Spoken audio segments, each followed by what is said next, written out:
Sa episode na to, pag-uusapan natin ng isang napaka-espesyal na okasyon.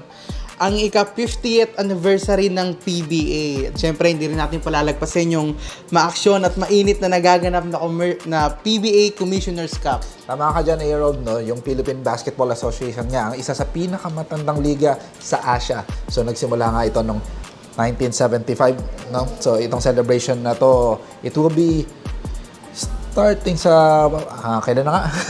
February 10, 2025, no? Hindi lang ito isang araw na event, magiging 2-year celebration tong event na to.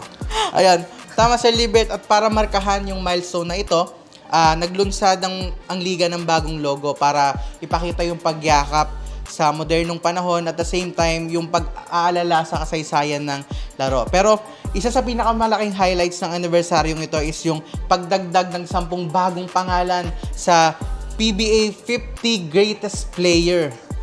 Abangan natin yan sa April 9, Sa April 2025. 9, oo. Tama, April 9, 2025. Yan yung mismong birthday ng Philippine Basketball Association. Nung nag-start sila noong 1975. Sobrang exciting to kasi bibigyan parangal yung mga alamat ng laro.